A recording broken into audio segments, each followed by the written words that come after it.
Good evening. In our top stories tonight on Studio 103 News, robots. Yeah, that's right, I said robots have taken over the minds of Millis High School students as Team Alarm traveled to Boston this weekend for their first ever robotics competition. Carly, did you know our favorite author, Dr. Seuss, would be 103 years old this month? Wow, that's almost as old as our studio. No, that's just our number. Oh. Anyways, to honor Dr. Seuss, students at our elementary school participated in the nationwide Read Across America Day, and Studio 103 was there. And a special Eye on alumni with MHS grad Dave Luca. We'll be back right after this message from Dave Magley on World Peace.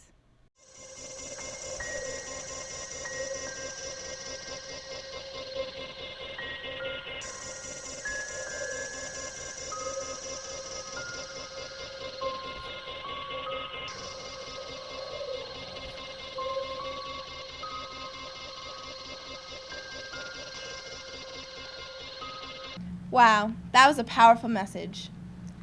One of the nice things about being in a small school is if you have an idea, your voice will be heard, and students and teachers alike will take notice.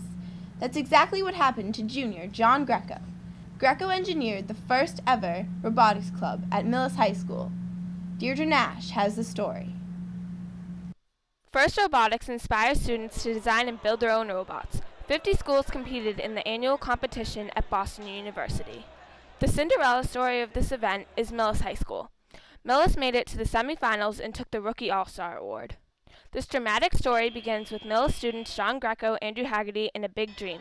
The first robotics club, which they named Team Alarm, worked long hours constructing a robot that could compete with the more experienced and much bigger schools. It's a great competition. I was really excited that we did as well as we did. Team Alarm proved that our school is mini but mighty. The quest continues in 2 weeks as they fly to Georgia to compete at a national level.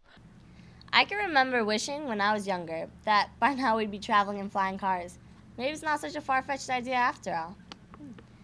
Coming up on Studio 103 News, Josh Hunter with Hollywood Minute. But first, 1 book, 2 books, red books, blue books. You know what that means, Carly? It's Dr. Seuss's 103rd birthday. To honor the whimsical, beloved children's author, Clyde Brown students participated in Read Across America Day, and Studio 103 reporter Merciful Pacelli was there. Trying to come up with a day where they would celebrate Dr. Seuss's birthday. And I think at that point he died for a few years, and they decided to commemorate Dr. Seuss. They would have a day in his honor. The sun did shine, and the students got out of bed, and all day long, they just read, read, read. This has been Merciful Pacelli with Studio 103 News. Each week, we try and feature an MHS graduate doing something interesting with their career. This week, we have a graduate from our very own TV program here at Millis High School, David Luca.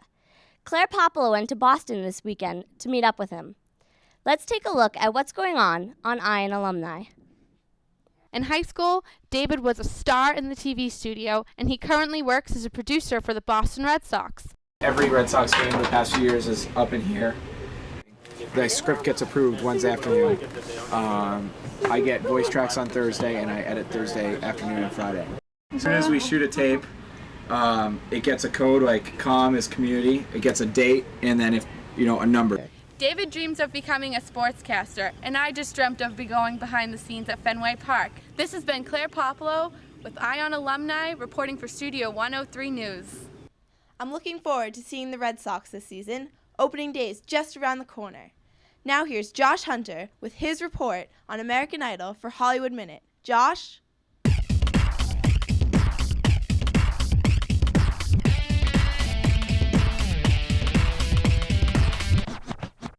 Bridget, the Idol news is on Sanjaya. He is so bad right now. There are people right now that are even holding hunger strikes just so they can get him off the TV show. People are even starting to say that the show is rigged because he's still on it.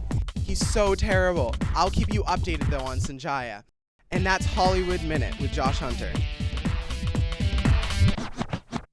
I'm Carly Spazio. And I'm Bridget Joya. Thanks for tuning in to Studio 103 News.